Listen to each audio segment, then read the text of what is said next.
आदाब, दो रुख में आपका इस्तकबाल करते हैं। मैं हूं आपके साथ सना वारिस। उत्तर प्रदेश समेत 5 रियासतों के नतायज में मुल्क की सबसे बड़ी पार्टी कांग्रेस ने एक बार फिर खराब मुजाहरा किया है। कांग्रेस की यूपी में 2 सीटें आई हैं, उत्तराखंड में 19, मणिपुर में 5, गोवा में 11 और पंजाब में 18 सीटें ही कांग्रेस ने अपने हाथ में किया है। ऐसा नहीं है कि पार्टी की खराब कारकर्दगी ही पार्टी के सामने सबसे बड़ी चुनौती है। एक और चुनौती पार्टी की अंदरूनी रस्साकशी है। वहीं इस बात का भी कभी इम्कान है कि खराब कारकर्दगी के बाद राहुल गांधी का मुखालिफ खेमा भी मजबूत होगा। बहरहाल मौजूदा वक्त में सबसे अहम सवाल यह है कि आखिर कांग्रेस का मुस्तकबिल क्या होगा। मुस्तकबिल पर सवालिया निशान के साथ ही अब कांग्रेस को तजवीज भी पेश की जाने लगी है। ऐसा हम इसलिए कह रहे हैं क्योंकि टीएमसी ने यह तजवीज पेश की है कि अब कांग्रेस को टीएमसी में जम हो जाना चाहिए, यानी विलय हो जाना चाहिए, शामिल हो जाना चाहिए।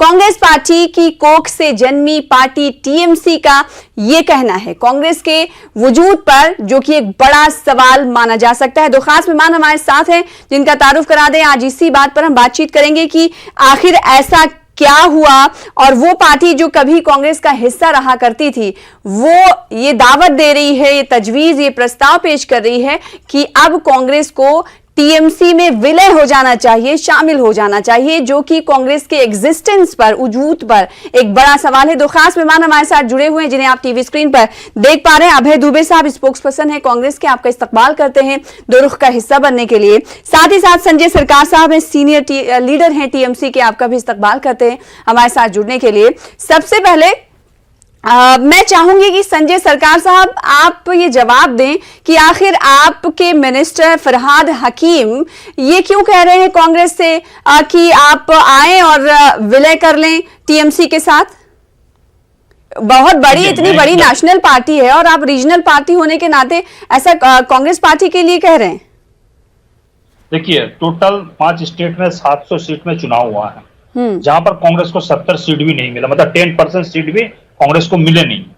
अब देखिए, मैं जो पूरा पॉइंट बता रहा है, इस कारण में हम लोग बोलने चाह रहे हैं अब दादागिरी बंद कर दीजिए और हो सके टीएमसी में मार्च कर जाइए, आपको पार्टी वो अच्छा रहेंगे। तो दादागिरी एक तरफ आप कह रहे हैं, एक तरफ शामिल होने की दावत दे रहे हैं, ये क्या हम्बल रिक्वेस्ट होना चाहिए फिर तो? नहीं, मेरे को हम्बल रिक्वेस्ट क्यों करेंगे? अच्छा। तो हम लोग कभी नहीं करेंगे। जब हम सत्ता में थे मेरे पीछे में लगा था, जब हम लोग अलायंस में जब थे, जब आरजेडी के साथ में अलायंस में रहता तो आरजेडी को पीछे लग जाए, डीएम को साथ में रहता तो डीएम को पीछे लग जाता है। जहां जहां ये अलायंस में चलते रहता है उसको पीछे लगना इसको काम है। मतलब एक अलायंस चलाने के लिए जो होना चाहिए, गठबंधन चलाने के लिए, वो गठबंधन नहीं चलाना चाहता है। कुछ चन्नू मन्नू नेता जो बोलते हैं उनको बात सुनते हैं, उनको बातों पर एक्चुअल आज के तारीख में कहा है सोनिया जी, मतलब जो आज के तारीख में आंख से नहीं देखते, कान से देखते हैं और आंख से सुनते हैं। दिक्कत वहां पैदा हो गया। और दूसरे नंबर क्या बात है, आज हिंदुस्तान में सिचुएशन क्या हो गया, परिवर्तन जरूरी है, बीजेपी को हराना है, परिवर्तन जरूरी है, लेकिन गठबंधन मजबूरी है। माने विपक्ष जितना है, विपक्ष को गठबंधन करना ही पड़ेंगे, मजबूरी में करना पड़ेंगे, गठबंधन करना ही है। हाँ। तो बीजेपी को हराना बहुत मुश्किल बात है आज के तारीख में। अगर अकेला लड़के तो इत्तेहाद करके भी हराया जा सकता है ना, कांग्रेस के साथ आप गठबंधन कर लें। ये विलय हो जाने वाली बात मतलब कांग्रेस का वजूद ही खत्म कर दें आप। नहीं, देखिए, क्या ये टीएमसी भूल रही है कि आप उसी कांग्रेस से निकले हुए थे और आज ये दिन कांग्रेस के लिए ये बहुत बड़ा सवाल है कि आज ये दिन उन्हें देखना पड़ रहा है कि टीएमसी जैसी पार्टी जो कि रीजनल पार्टी है, हालांकि बहुत अच्छी कारकर्दगी के साथ वो सरकार बनाए और फिर उसके बाद अब आप उन्हें ऑफर कर रहे हैं। तो क्या ये पोजीशन है ऑफर करने वाली की, आप मानते हैं? देखिए, कांग्रेस कहाँ लड़ाई कर रहा है, लड़ाई तो पूरा देश में एक सरनी कर रही है। ममता बनर्जी, ममता दीदी छोड़कर, ममता आपा छोड़कर कौन लड़ाई कर रहा है बताइए ना। कौन भारतीय जनता पार्टी को खिलाफ सीना ठोक के लड़ाई कर? मेरे घर में सीबीआई ईडीआई भेजे, ईडी भेजे, उसको खिलाफ भी हम लोग लड़ाई किया, कहीं डरा नहीं है, हम लोग तैयार हो गए। टीएमसी ने तो कांग्रेस को ऑफर दे दिया, अब ये ऑफर आप लोगों को कबूल है या नहीं कबूल है? देखिए, तृणमूल कांग्रेस को हमारी शुभकामनाएं, जो जहां है वहां दृढ़ता से रीजनल पार्टी देश को बचाने की लड़ाई लड़े। हाँ। मगर ये नरेंद्र मोदी जी की भाषा बोलना टीएमसी को शोभा नहीं देता। वो भी तो कांग्रेस मुक्त भारत की बात करते हैं, ये भी कांग्रेस मुक्त भारत की बात कर रहे हैं कि कांग्रेस को मैं अहंकार में नहीं हूं, ये नहीं कहना चाहता कि हम सबसे अधिक प्रांतों में हमारे इलेक्टेड रिप्रेजेंटेटिव्स हैं, चाहे वो मेंबर ऑफ पार्लियामेंट हो, चाहे एमएलएज हो, ज्यादा राज्यों में हमारी तृणमूल की अपेक्षा सरकार है। मगर आज देश को और देश के प्रजातंत्र को बचाने की लड़ाई है। हमने तो आमंत्रण नहीं दिया टीएमसी को कि आप आइए और गठबंधन बनाइए, तो फिर ये क्यों कहते हैं कि गठबंधन में के साथ हमको जब लगेगा, जिन प्रांतों में लगता नहीं, गठबंधन की बात नहीं कर रहे हैं अभय साहब, शायद आप सुन नहीं पाए या फिर समझ नहीं पाए। टीएमसी ये कह रही है कि कांग्रेस की इतनी खराब कारकर्दगी है कि अब टीएमसी में कांग्रेस को विलय हो जाना चाहिए, शामिल हो जाना चाहिए। इनसे एक बहुत बड़ा सवाल है कांग्रेस पार्टी के सामने। खराब कारकर्दगी एक तरफ और दूसरी तरफ ऐसी पार्टी जो आपका हिस्सा थी पहले कभी, वो कांग्रेस पार्टी से निकलकर टीएमसी बनती है, और अब जब उनके इस पोजीशन में है कि वो कांग्रेस को आंख दिखा रहे हैं और ये कह रहे हैं कि हम आइए हमारे साथ और हमारी पार्टी में मिल जाइए। सना जी, हमारी लड़ाई है ही नहीं टीएमसी से। आज भारतीय जनता पार्टी से, इनसे पूछ लीजिए ना, इन्होंने बड़ा आंकड़ा गिनाया, 5 प्रांतों में इनकी कितनी सीट्स आई है, कितने लोग जीते, ये लड़े नहीं थे? अच्छा, क्या गोवा में इन्होंने नहीं तो ये अच्छा, रीजनल और कौमी पार्टी कौन है, फर्क होता है ना। सुनिए ना, मेरी बात सुनिए। गोवा में पार्टी तो आप है ना अभय साहब। गोवा में क्या किया इन्होंने? नहीं, वो तो है, वो स्वरूप बरकरार रहेगा। बताइए कौन लड़ रहा है राहुल गांधी जी के अलावा देश भर में दृढ़ता से भारतीय जनता पार्टी के खिलाफ? चाहे वो करप्शन का इशू हो, चाहे वो बैंक को लूट कर लुटेरे भाग गए हो। मेरा सवाल सीधे तौर पर अभय साहब ये है कि क्या कांग्रेस की इतनी खराब पोजीशन हो गई है कि रीजनल पार्टियां कांग्रेस को ये कह रही हैं, आईना दिखा रही हैं कि आइए हमारे साथ विलय कर लीजिए, गठबंधन नहीं। गठबंधन तो शायद अब कोई चाहता ही नहीं, हाथ मिलाना नहीं चाहता कोई शायद। नहीं, इनकी देखिए, जितना इनकी हैसियत है उतनी इनको बात करनी चाहिए। मैंने पूछा आपसे भी कि 5 प्रांतों में कितनी सीटें आई है, तो इनसे कहिए कि जो हिंदुस्तान के संसाधनों को लूट कर भाग रहे हैं उनसे लड़े, जो गरीबों को, अंतिम पंक्ति में खड़े हुए लोगों को, जो महंगाई से त्रस्त है, आज 1000 रुपए का रसोई गैस का सिलेंडर कर दिया, खाने की दाल 200 रुपए पार है, तेल 200 रुपए पार कर दिया, पेट्रोल डीजल 100 रुपए पार कर दिया, उसके खिलाफ लड़ाई लड़े। भारतीय जनता पार्टी के नैरेटिव को ये उस ट्रैक पर नहीं। मोदी जी भी तो यही कहते हैं, कांग्रेस मुक्त भारत। ममता जी भी, मुझको नहीं पता कि ममता जी ने कहा कोई छुटभइये नेता टीएमसी मिनिस्टर फरहाद हकीम उनका नाम है, मिनिस्टर हैं जिनका नाम मैं बता देती हूँ एक बार फिर से, फरहाद हकीम नाम है। हाँ, इन्होंने कहा।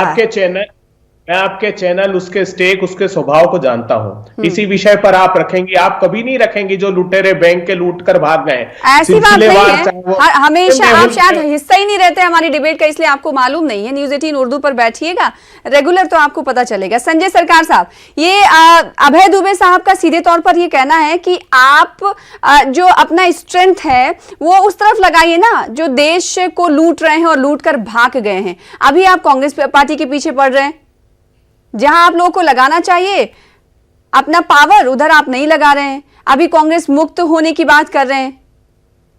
देखिए, मैंने जब बोले हैं 29 आदमी बैंक फ्रॉड किया है, उसमें 28 आदमी गुजरात के हैं। हाँ। लास्ट एपीजी ग्रुप में 22,000 करोड़ रुपया भी घोटाला, उसको खिलाफ भी हम लड़े हैं। जब नोटबंदी हो उस समय भी हम लोग लड़े हैं। जब छोटे व्यापारी हैं उनके पक्ष में हम लोग लड़े हैं। किसान जो सड़क पर उतरे उसको पक्ष में हम लोग जाके लड़े हैं। ठीक है, जब देश को, नौजवान को नौकरी नहीं हो रहा है कहीं, उसके वहां पर जाके हमने लड़ा है। कौन लड़ाई कर रहा है आज के तारीख में? आज हम लड़ाई कर रहे हैं तो हमको जनता बुला रही है। तो कांग्रेस मुक्त होने की बात आप क्यों कर रहे हैं? इतनी बड़ी पार्टी, भले ही अभी उसके सीट्स नहीं आ रहे हैं, कम आ रहे हैं और स्टेट्स उसके हाथ से निकलते हुए जा रहे हैं, तो आप उसका साथ देना चाहिए, एक साथ गठबंधन कर लीजिए। नहीं, हम कांग्रेस मुक्त होने की बात क्यों कर रहे हैं? एक तरफ आप कह रहे हैं कि भाजपा से मुक्ति के लिए हमें लड़ना होगा और दूसरी तरफ ये भी है कि थर्ड फ्रंट अगर बनेगा तो वो नॉन कांग्रेस, नॉन बीजेपी होगा, ऐसा क्यों? नहीं, हम तो देखिए कांग्रेस को बोल रहे, हम लोग जो लड़ाई चल रहा है, आप भी हम लोग को लड़ाई में शामिल हो जाइए। अगर लड़ाई ये कहे थारो 10 मारो 10 में उस सिचुएशन में, मतलब आप 10 साल चलाइए, मैं 10 साल चलाएंगे, और जो करप्शन होगा हम आपको खिलाफ नहीं बोलेंगे, आप मेरे खिलाफ मत बोले। इसी तरफ से चल, और सब डर के घर में सोए हुए हैं। मेरे खिलाफ ईडी सीबीआई लगा के थारो 10 और मारो 10 की पॉलिसी पर कौन चल रहा है अभी? कांग्रेस और बीजेपी समझौता में। और वहां कहां नेता है? वो लोग को G25 वाला नेता अपना पार्टी के खिलाफ ये बयान देता है। कहां पे भारतीय जनता पार्टी को एसी रूम में बैठ के आप लड़ाई नहीं कर सकता है, पैराशूट से उतर के और हेलीकॉप्टर से उतर के आप लड़ाई नहीं कर सकता है। लड़ने के लिए आपको जमीन में आना चाहिए, रास्ते में आना चाहिए, सड़क में आना चाहिए, किसान को घर में जाना चाहिए, ठीक है, मजदूर को घर में जाना चाहिए, नौजवान जिसको नौकरी नहीं उसको पास जाना चाहिए। इतना सरकारी संस्था बेच दिया है, उसको खिलाफ बोलने के लिए कांग्रेस ना सदन में बोलता है, ना बाहर में रास्ता के कहीं रुकता है, ना रेल में, जो रेल को अदानी को हाथ में दे रहा है, रेल को प्राइवेटाइजेशन कर उसको खिलाफ बोल रहा है, बीएसएनएल जो प्राइवेटाइजेशन हो रहा है, जो 48,000 करोड़ रुपए लॉस हुए उसको खिलाफ, यार इंडिया को 64,000 करोड़ लॉस हो चुका है। मैं मोदी जी का एक छोटा नमूना बताता, वो बोला पर डे 20 करोड़ रुपया लॉस होते थे यार इंडिया में, महीना में 600 करोड़, साल में 7,200 करोड़। इसको समय में मतलब जो 49,000 करोड़ रुपए इनको समय में लॉस हुआ 64,000 करोड़ में, और 1952 से 2014 के बीच में सिर्फ 13,000 करोड़ लॉस, इनका समय ज्यादा लॉस, इसके बारे में नहीं बोल रहा है। अभय दुबे साहब, नेशनल बैंक इतना बड़ा घोटाला हुआ है। जी संजय सरकार साहब का ये कहना है कि थारो 10 मारो 10 की पॉलिसी पर चल रही है, 10 साल उनके 10 साल हमारे, इसलिए आप भारतीय जनता पार्टी के खिलाफ जमीन पर नहीं उतरते हैं, अगर उतरते तो दिखता। तो क्या ये ऑपोजिशन कमजोर है या फिर कमजोर दिखाने की कोशिश भी आप इसे मानते हैं? नहीं, देखिए, कल तक तो ममता बनर्जी बड़ी भूरी भूरी प्रशंसा कर रही थी कांग्रेस पार्टी की और सोनिया गांधी जी की। हाँ। ये हमारा विवेक है कि हम गठबंधन में उनके कहने पर हम गठबंधन में शामिल नहीं हुए। वो उनका अपना विवेक है, उनका राजनीतिक दल है, वो जाने। लेकिन ये कहना कि एक अधिनायकवाद है, देखिए, यही नरेंद्र मोदी थे जिनको अधिनायक बता रहे, उनमें पंजाब हारे, उनके नेतृत्व में दिल्ली हारे, उनके नेतृत्व में बिहार हारे, उनके नेतृत्व में मध्य प्रदेश, छत्तीसगढ़, राजस्थान हारे, उनके नेतृत्व में पुदुचेरी हारे थे, उनके नेतृत्व में, जैसे मैंने बताया, ममता जी ने बंगाल हराया। तो बड़े सारे प्रांत वो हारे, तमिलनाडु हारे, आंध्र प्रदेश हारे। ये कोई एक अम्ब्रेला नेतृत्व नहीं है, ये सिर्फ पोलराइजेशन के आधार पर अभी भी जो उत्तर प्रदेश की चुनाव की जीत हुई है, बहुजन समाज पार्टी की 122 सीट ऐसी थी। हम कोई समाजवादी पार्टी के प्रवक्ता नहीं है, हाँ। लेकिन हाँ, जो चुनाव हो गया था, up to some extent bipolar हो गया था। 122 सीटें ऐसी थी बीएसपी की जो भाजपा ने तय की, जिसमें उसी कास्ट के उम्मीदवार उतारे जो समाजवादी पार्टी के थे। अब 22.9% वोट परसेंट था, 10% वोट शिफ्ट करा दिया भारतीय जनता पार्टी में। नहीं तो भारतीय जनता पार्टी उत्तर प्रदेश का चुनाव नहीं जीत रही थी। तो ये जो मैथमेटिक्स दिख रहा है आंकड़ों का, उसके पीछे की केमिस्ट्री ये है। क्या उत्तर प्रदेश में महंगाई कम थी? क्या उत्तर प्रदेश में एम्प्लॉयमेंट मिल गया था? मोदी जी ने यही तो कहना, यही तो अबे साहब मुद्दे थे, और जो सियासी जानकार है उनका ये कहना और ये मानना है कि मुद्दे थे, उसके बावजूद भी भारतीय जनता पार्टी जीत गई। तो उस लेवल पर जाकर सोचना होगा अपोजिशन पार्टियों की कि आखिर ऐसा क्या हुआ। जैसे वजूहात आप बता रहे, पोलराइजेशन और टिकट बंटवारा या फिर किसी से अंदरूनी गठबंधन, तो जैसे भारतीय जनता पार्टी एक वट वृक्ष जिसे कहा जा सकता है, वैसे कोशिशें करती है, काम करती है। आज वजीर आजम नरेंद्र मोदी को देख लीजिए, कल उन्होंने जीत दर्ज की और आज वो अहमदाबाद में रोड शो कर रहे हैं। तो ऐसा ही एफर्ट जो है अपोजिशन पार्टियों के लीडरों की तरफ से क्यों नहीं लगाया जाता है? अगर मैदान में रहना है तो फिर तो कोशिशें करनी होंगी ना। नहीं, देखिए, मैं आपकी इस बात से बिल्कुल सहमत नहीं हूं। कम से कम एक प्रधानमंत्री को 24/7 सिर्फ इलेक्शन में ही नहीं रहना चाहिए। गवर्नेंस पर बिल्कुल फोकस नहीं है। मैंने फिर कहा, उत्तर प्रदेश में, ये कह के कहीं गलती तो नहीं कर रहे हैं आप? प्रधानमंत्री को नहीं रहना चाहिए, लेकिन वो रह रहे हैं ना, तो उसका काट कैसे ढूंढेंगी सियासी पार्टियां? नहीं, देखिए, देश ऐसा नहीं है। हाँ। देश की जनता आने वाले जो इलेक्शन है उसमें उत्तर प्रदेश एक ऐसा स्टेट था जहां पर बहुत पूरे संसाधन झोंक कर इन्होंने पोलराइजेशन किया। ये गजवाए हिंद किया, इन्होंने जिन्ना किया, इन्होंने 80-20 किया। इन लोगों ने एक्सट्रीम पर जाकर, मैं कर्नाटक से लेकर उत्तर प्रदेश तक, कर्नाटक में, कोस्टल कर्नाटका में जो 22 सीटें हैं जहां पर मुस्लिम और हिंदुओं का आबादी है, वहां पर ऐसे माइक्रो लेवल पर जाकर इन्होंने पोलराइजेशन किया। तो हर स्टेट में मोडस ऑपरेंडी ये है। हाँ। जहां वो काम नहीं कर सकता वहां ये चुनाव जीत नहीं सकते। उसके अलावा, लेकिन मुझे दुख इस बात का है कि आज इतनी विकट परिस्थितियां देश के सामने है, लेकिन प्राइम मिनिस्टर उसको एड्रेस करने तक का टाइम नहीं है। आप देखिए, यूक्रेन में हमारे 20,000 विद्यार्थी फंसे थे, जब लेकिन उसके बावजूद भी जनता ने उन्हें वोट दिया है। यही तो बात है ना ठीक कि है। इसी बात को अपोजिशन पार्टियों को समझना है। इस बात पर किस हद तक इत्तेफाक रखती है टीएमसी? संजय सरकार साहब, हाँ जी, क्या वजीर आजम नरेंद्र मोदी जो रैली कर रहे हैं उसका बेनिफिट आपको नहीं दिखता कि अभी जो ये जो नतीजे आए हैं 5 रियासतों के, जिसमें से 4 रियासतों में भाजपा सरकार बना रही है, अगर भारतीय जनता पार्टी की लॉबी की तरफ से इस तरह के एफर्ट नहीं लगाए जाते तो ये नहीं होता नतीजा? देखिए राजनीतिक प्लेटफॉर्म में कहा, हम जीतने के दूसरे दिन से हमको प्रैक्टिस चालू कर देना चाहिए। हाँ, तब आप रह पाएंगे। जैसे हम लोग भी बंगाल में 24 का तैयारी अभी से कर रहे हैं। हम लोग 24 का जो तैयारी है अभी हम कलकत्ता से लगभग हम 800 किलोमीटर दूर नॉर्थ बंगाल में सिलीगुड़ी और असम बॉर्डर और दूसरी तरफ भूटान बॉर्डर के सामने पड़े हुए हैं। यहाँ पर संगठन का काम करने के लिए हम लोग पहुंच गया है। 24 मिशन 24 काम करने के लिए। जीतने के बाद में अगर आपको इतना ज्यादा आत्मविश्वास होगा हम जीत गए, हम बैठ जाएंगे, दूसरा चुनाव नहीं जीत सकता। आपको कंटिन्यूअस फील्ड में रहने पड़ेंगे और जितना तकलीफ जनता को सुनने पड़ेंगे। जैसे देखिए ना, महंगाई इतना हो चुके हैं, रसोई का गैस, आदमी घर में रसोई गैस जला नहीं पाया, ठीक है। समय मतलब सरसों का जो तेल है, मतलब मस्टर्ड ऑयल जिसको बोलता है, पहले क्या करते थे, वो हाथ में लगाने से आंसू आता था, अभी का खरीदने में आंसू आ रहा है। अब सोचिए ये सब चीज, नौजवान कितना है जिसका रोजगार नहीं है, ठीक है, पेट्रोल डीजल कितना महंगाई हो गया है, सब कुछ महंगाई हो चुके हैं। हम तो हर जगह बता रहे हैं किसान को, जो किसान है मेरे देश, लेकिन उसके बावजूद भी भारतीय जनता पार्टी जीत रही है ना। नहीं, हम लोग जो बिस्मिल्लाह करते हैं, मैं आपको बता रहे हैं जिसको हम लोग कर रहे हैं, हम लोग घर में जाके उसको बता रहे हैं, भाई आज के तारीख में आपको फर्टिलाइजर में सब्सिडी नहीं दे रहे हैं, डीजल में बिल्कुल वीक पॉइंट जो है, जो गलत चीजें हैं वो बताना है लोगों को। अभय दुबे साहब, यही जनता से कनेक्शन जो है ना बनाना है, जो टूट चुका है ना कांग्रेस पार्टी का, वो कनेक्शन बनाना है। अब देखिए कह रहे हैं कि 2024 के लिए अभी से इन्होंने शुरुआत कर दी और आप उसी बात पर बैठे हुए हैं कि एक प्रधानमंत्री को इस तरह से किसी इलेक्शन के लिए या इलेक्शन मोड में नहीं रहना चाहिए, लेकिन वो रह रहे हैं ना। सच्चाई तो ये है। सना जी, अगर आपको ऐसा लगता है कि इससे देश को फायदा है, मैं उदाहरण देता हूं।